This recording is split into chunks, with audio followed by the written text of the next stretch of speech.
In the headlines, President Park Geun-hye voiced his opposition to the idea of raising taxes to fund more welfare, essentially vowing to stick to her campaign pledge of better welfare without tax hikes. Washington says it supports the scholars who are calling on Japan to allow academic freedom when it comes to describing its wartime atrocities. And exactly 3 years to go until the 2018 Winter Olympics here in Korea in the city of Pyeongchang. We check on the progress made and concerns raised. Hello and welcome to ARIRANG News. Thanks for tuning in. Live from Seoul, I am Kang Chae-ri. Amid the ongoing debate about whether to raise taxes to finance Korea's welfare spending, President Park Geun-hye says the issue can be solved without a tax hike through economic revitalization. Her solution, however, is drawing criticism across party lines. Our Kim Hyun-gil has more. President Park Geun-hye has voiced her opposition to raising taxes in order to fund welfare programs. She said Monday that economic revitalization is the key to making up for any revenue shortfall for welfare, and that it will also help create jobs and raise tax revenue. 경제 활성화를 위해서 최선을 다하지 않고 이 세수가 부족하니까 뭐 이렇게 국민에게 세금을 더 걷어야 된다 하면은 그것이 우리 그 정치 쪽에서 국민에게 할 수 있는 소리냐? Since Park's administration came into office in 2013, her government has been dogged by questions about whether it could deliver on a key campaign pledge to provide expensive welfare programs without raising taxes. She has even drawn criticism from her own ruling Saenuri party, which views her stance on the issue as unrealistic. Critics argue that the government is trying to squeeze more money out of ordinary wage earners. In recent months, the government has raised cigarette prices and introduced a revised tax settlement scheme, drawing fire for both from the general public. Adding fuel to the fire, the main opposition party's newly elected chairman, Moon Jae-in, vowed to fight against President Park's policies on his first day in the post. I will stand against President Park Geun-hye's hidden motives to raise the taxes of ordinary citizens. I will go against plans to limit welfare expansion. Moon pledged to raise the corporate tax rate and withdraw tax cuts for the rich in order to establish what he described as a fair tax system. The ruling party responded by saying it will gather opinions from inside the party and continue to communicate with the opposition party on tax-related issues. Kim Hyun-gil, ARIRANG News. And here's another factor that could potentially intensify political differences between parties. The main opposition Liberal Party now has a new leader. Now, the former presidential candidate Moon Jae-in is first looking to eradicate sub-party factions for greater influence. Our Park Ji-won reports. The new leader of Korea's main opposition party, Moon Jae-in, paid his respects to three former presidents, Lee Seung-man, Park Geun-hye, and Kim Dae-jung on Monday, the day after his election. I'm paying my respects to signify my commitment to ending the discord and bringing about national unity. The new chairman of the New Politics Alliance for Democracy Party also had some words of advice for the Park Geun-hye administration, urging it to choose the path of reconciliation and integration. There are many things the Park administration has done that run counter to national unity. For example, its extreme bias and discrimination in her personnel appointments. Moon's election as the new opposition party leader is expected to deepen the confrontation between the nation's ruling and opposition camps. In his acceptance speech on Sunday, the former presidential candidate, who was once the former chief of staff for the late President Roh Moo-hyun, vowed to be a strong voice of opposition against the incumbent administration. In response, ruling Saenuri Party Chairman Kim Moo-sung stressed political coexistence over confrontation in his meeting with the new opposition leader on Monday. Politics is all about negotiation and compromise, and what people want is win-win politics for both political camps. The new opposition party leader now faces the huge task of revamping a party plagued with deep-rooted factional strife before the by-elections this year and the general election next year. All eyes will now be on Moon as it takes its first steps. Park Ji-won, ARIRANG News. Meanwhile, the presidential office of Cheongwade says the president is planning to carry out a mini cabinet reshuffle shortly after Prime Minister nominee Lee Wan-gu is appointed. Our Choi Yoo-sun tells us more. President Park's decision to complete reshuffles after her prime minister nominee is approved by parliament shows she plans to take into account both the public and ruling party sentiments. According to the presidential office spokesperson, the shakeups now expected after the parliament votes on the prime minister nominee on Thursday will be limited. While Yoo Gi-jun, a ruling party lawmaker close to the president, is a widely talked about candidate for Oceans Minister, the Unification Minister is also speculated to be replaced. But the future of Prime Minister nominee Lee Wan-gu is uncertain after local media reported an audio file of the nominee claiming to have blocked media coverage questioning his eligibility as Prime Minister. We had not expected this. Since the appointment will be about the nominee's qualifications, we need to come together to overcome this hurdle. Lee also faces a series of allegations, including real estate speculation and his son having sought military service exemption by having a knee surgery. The nominee has failed to clarify any of the allegations made against him, and now we've seen his crooked way of thinking that he can control the media. The nominee is not qualified to be appointed Prime Minister. If Lee fails to win parliamentary approval, it will deal a heavy blow to the Park administration as it seeks to focus on revitalizing the economy entering its third year.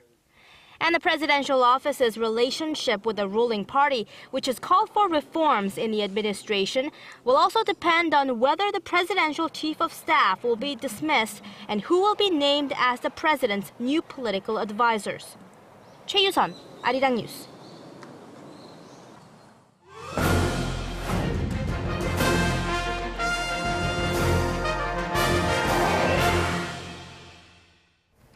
TV home shopping has gone through several upgrades here in Korea. Home shopping channels offer great deals, and now they're essentially sales outlets for small and mid-sized firms. Our Song Ji-sun takes a closer look at the big picture on this week's Industry Insight. This thread-and textile company founded half a century ago was once facing a crisis. It was battling cheap Chinese imports while struggling to find a new retail outlet. But now it has transformed itself into a fast fashion producer, and its products are sold on 2 major TV home shopping channels. Its television sales are more than 10 times what it's raised through offline sales. We are a traditional manufacturing company and couldn't afford all the marketing expenses needed to advertise our products. So we ventured onto home shopping channels that helped us gain wide recognition in a short period of time. Many small and mid-sized companies like this have turned their products into household names through home shopping channels. There have been many changes in the past 2 decades since home shopping channels first launched in Korea. The channels now offer practically everything under the sun, and the format has also evolved over time. Korea's home shopping industry has created a unique business model. Unlike the kinds of short infomercials you might see in other countries, Korean home shopping channels manage to keep the viewers watch the shows for a full hour by making them entertaining. It's not just celebrities advertising the products, but ordinary people testing them with industry professionals. Korea's home shopping format of featuring a single product has also captured viewers overseas, especially in Asia. 4 Korean channels, mostly run by large conglomerates, have entered 10 countries over the past decade. And this leading channel is now seeking to expand its sales overseas to become the world's #1 home shopping distributor by 2020. We've reduced the risks by entering the market through joint ventures, and we established an international outsourcing company to customize our product line. We also focus on introducing Korean products by smaller companies because it is harder for them to enter foreign markets than larger companies can. In fact, over 70% of Korean products sold overseas through the channel are by small and mid-sized companies, creating a new Korean wave of products. Government regulators say home shopping companies' move into foreign markets could also help improve market issues here at home, like the high commission taken by the stations. Expanding their overseas business could improve their profits as domestic market growth is slowing down, whereas foreign markets are just booming. This could also make room for domestic home shopping channels to lower their commission rates, which stand as an entry barrier for small and mid-sized companies. The government will also launch a new public home shopping channel in the first half that will be solely dedicated to handling the products of small and mid-sized companies in its bid to help startups use home shopping channels to introduce their products. 송지선, 아리랑 뉴스.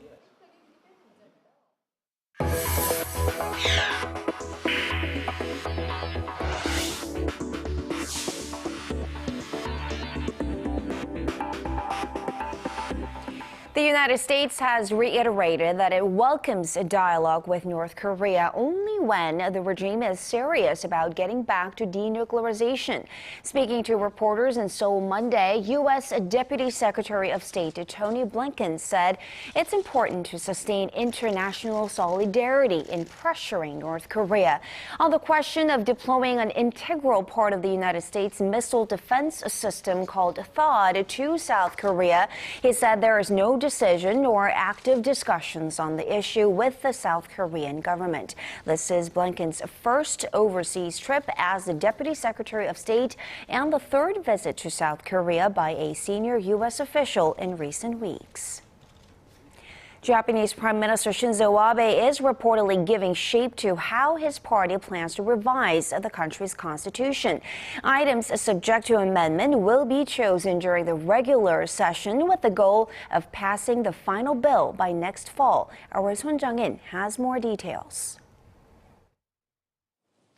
The Japanese government is moving forward with its efforts to revise the country's pacifist constitution. Japan's ruling Liberal Democratic Party's headquarters for the promotion of revision to the Constitution is expected to work on its selection of items on the agenda for constitutional amendment during the current regular session of the Diet. They plan to finalize it no later than this fall. The party then plans to submit the constitutional amendment bill at the regular session in January next year. And after the House of Councillors election next summer, they plan to put the bill in motion during the extraordinary session in fall 2016. Japanese Prime Minister Shinzo Abe says the party will devote all of its energy to gain control of 2/3 of the seats in the House of Councillors election so it can swiftly move from a vote in the Diet to a public referendum in 2 years' time. We must win the majority of the votes at the public referendum. This is our top priority. Abe's government also plans to include other items on the agenda for constitutional amendment that are closely related to the people's lives, such as environmental rights and fiscal health, to win more public support. But a tough road lies ahead for Abe and his party, as its coalition partner, New Komeito, is deeply against the move. And according to a recent opinion poll, more than 2/3 of the Japanese public are skeptical about the planned changes.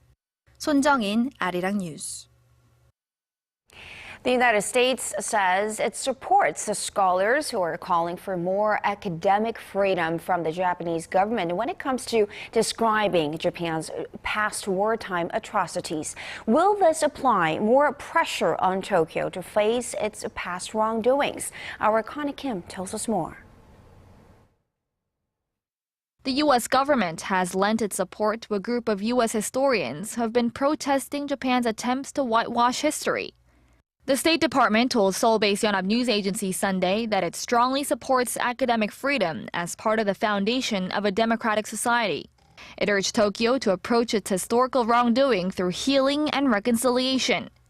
Now, this comes after a group of 19 historians issued a joint statement expressing opposition to Japan's efforts to pressure U.S. publisher McGraw-Hill to change how the sexual slavery issue is described in one of its textbooks. Historians estimate that 200,000 women, mostly Koreans, were forced by the Japanese army to serve in military brothels during World War II. A collective statement by history scholars is seen as unusual, and it's expected to put pressure on Abe during his upcoming trip to the U.S. this spring. The trip will be Abe's first U.S. visit in about 2 years, and experts say he'll try to use it as an opportunity to deepen Tokyo's alliance with Washington. Abe also wants to push ahead with efforts to revise the country's pacifist constitution and give the country the right to collective self-defense, in other words, to allow the Japanese military to aid allies under attack. Experts say another item on Abe's to-do list is to complete the Trans-Pacific Partnership trade deal that would strengthen Japan-U.S. economic cooperation in the region. But with U.S. pushing to restore trilateral security cooperation between South Korea and Japan, analysts say it seems that Tokyo will be left with no choice but to address its past wrongdoing in order to move forward with what Japan has on its agenda. Connie Kim, ARIRANG News. As of this Monday, there are exactly 3 years left until the 2018 Winter Olympics kicks off here in Korea in the mountainous town of Pyeongchang. So how much of the prep work has been completed and what's still needed for a successful event? Our Connie Lee tells us more. For those of you counting down, the Pyeongchang Winter Olympics is exactly 3 years away. Come February 9th, 2018, the high-profile competition will kick off in Gangwon-do province with top athletes aiming for gold. While it still seems a long way off, in actuality, the clock is ticking for Korea as it must complete all preparations a year before the Games open. With budget and environmental issues looming, the question is whether Korea will be ready in time. So far, only around 10% of work has been done on the 6 new facilities being built for the Olympics, and the funds received from sponsors to bankroll construction only make up 15% of the goal of about $730 million needed. Meanwhile, citizens of Gangwon-do are up in arms about money being wasted, especially the combined $219 million being used on the speed skating rink and an ice hockey rink, which will be dismantled after the 17-day event. As for facilities that are set to be used afterwards, like the 12,000-seater figure skating rink, with no concrete plans for how the venue will be put to use, local residents aren't exactly excited about adding another rink to the 5 they already have.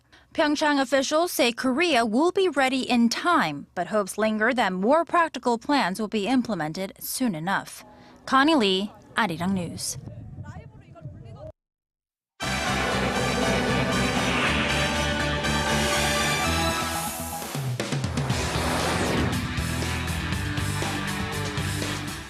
European leaders are set to hold a summit this week in efforts to broker peace in the war-torn region of eastern Ukraine. And to tell us more, Paul Lee is joining us from the News Center. Paul, this meeting is seen as the best plan yet to resolving the Ukraine crisis diplomatically. What can we expect from these talks? Well, if things go as planned, the leaders of Russia and Ukraine will sit down in Belarus this Wednesday to end the conflict which has raged on for the last 10 months. The four-way summit will be joined by German Chancellor Angela Merkel and French President Francois Hollande, who have already voiced full support for Kiev. This as the Russian-backed separatists have been gaining ground in recent weeks. Our Lee Ji-yeon has more. A diplomatic push over the weekend to find a peaceful resolution to the Ukraine crisis has produced a summit date. The leaders of Russia, Ukraine, Germany, and France have agreed to meet in Minsk on Wednesday to discuss a potential peace plan amid ongoing fighting in eastern Ukraine. The 4 leaders held a telephone conference call on Sunday, 2 days after German Chancellor Angela Merkel and French President Francois Hollande traveled to Moscow for face-to-face talks with Russian President Vladimir Putin. Ukrainian President Petro Poroshenko said he was hopeful the meeting would lead to a swift and unconditional ceasefire in eastern Ukraine, where pro-Russian separatists found success in seizing new territory in recent weeks. But President Putin said the talks would only happen if an agreement is reached on a number of points, pointing out that Kiev must halt its military operations in eastern Ukraine and stop putting pressure on rebel-held regions. This as heavy fighting continues in a strategic town in eastern Ukraine. Some 170 civilians escaped to Ukraine's capital of Kiev on Sunday, while hundreds of vehicles were seen crossing into the Russian border. More than 5,300 people have been killed since fighting between Ukrainian forces and Russia-backed rebels began in April of last year. Lee Ji-yeon, ARIRANG News. And turning now to Australia, Prime Minister Tony Abbott has survived a no confidence vote in Parliament. Paul, the Prime Minister has been struggling against political infighting within his party and dwindling public support. Where does he go from here? Well, he's definitely living to fight another day. Though this attempted revolt appears to have weakened his grip on power, Abbott is likely to use this new mandate to address criticisms of how he's handled the economy and security challenges. In a televised statement, Abbott insisted the turmoil was over and called for national unity. Obviously, I accept that the last few weeks have been difficult weeks for the government, but they've also been difficult weeks for the Australian people because the people expect and deserve a government which is getting on with the job. I am confident that we have put this time behind us. I am confident that as of today, we're back at work for the people of Australia. The secret ballot of party members voted down the motion to oust Abbott on Monday. The final tally came to 61 to 39. A recent public survey published by Newspoll showed Abbott's approval rating plummeting to its lowest level since he took office in 2013. Only 24% of voters said they were happy with his job performance. That's down 30 percentage points since last June. And shifting to the music industry now, British singer Sam Smith has won big at the Grammy Awards in California as he joins a host of other breakout artists this year. So how well did he do this time around? Well, he was able to take away 2 of the top Grammy Awards for his heartbreak single Stay With Me, which won both Record and Song of the Year. The 22-year-old was also named Best New Artist, and his debut album won the Best Pop Vocal prize. Later backstage, Smith said he was overwhelmed by the honors. Thank you so much. Well, I feel like Kate Winslet at the Oscars right now. I've never done one of these. It's amazing. I don't know how to react right now. This is absolutely incredible. It's a dream come true. I'm the happiest I've ever been in my life. Other notable winners of the night were Pharrell Williams and Beyoncé, who won 3 Grammys each. Williams collected Best Pop Solo and Best Music Video for his hit song Happy, which he performed at the ceremony on Sunday. And finally, the northeastern United States continues to be battered by a fierce snowstorm. Hundreds of flights have been canceled already, and this winter has been very unforgiving, especially for Boston. So what are they in store? What's in store for this week? Well, the National Weather Service is calling it a long-duration snow event. Forecasters say Boston and other surrounding areas of New England, which are already buried under a meter of snow, should expect another 60 centimeters over the next couple days. Amid the freezing winds and heavy snowfall, a winter storm warning has been issued through Tuesday. It's the 3rd snowstorm to hit the region in just the past few weeks. This as residents in Massachusetts, north of Boston, say they've had enough of winter. Well, it's a lot to deal with, but you know, this is New England, and we're tough. We're a tough breed, and I think we can handle it. We've done pretty well so far. It's getting to be a bit much. You know, early on it's pretty. December, January, it's pretty. February, it starts to get a bit much after a while. When it keeps coming like this. Those snowy conditions led to nearly 200 flights being canceled in and out of Boston's Logan International Airport on Sunday, with public schools and state offices also closing their doors. Chetty? It looks like they just cannot get a break. All right, Paul, let's leave it there for now. Thank you so much for those stories, and we will see you again in just about 2 hours.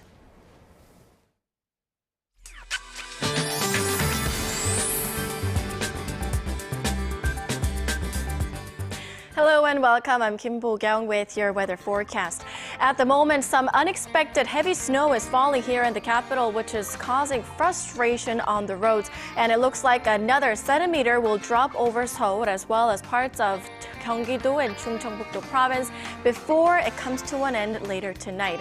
At the moment, heavy dry weather advisories, that is, have been extended to most areas along the eastern coastline where humidity levels have dropped to as low as 8% in parts of Gyeongsang-namdo province. Looking ahead, moderate winter conditions are in store through the rest of the week before showers fall on Sunday. On to tomorrow's readings. The daytime high here in the capital hits 6. Meanwhile, Daegu and Busan reach the low teens. Meanwhile, Jeju reaches a high of 9. Dokdo hits 5. Mount Kumgang -4. That'll do it for now, and I'll be back with more after 10. Thank you very much, Pyeongchang, and that does it for this edition of ARIRANG News. Thanks for watching.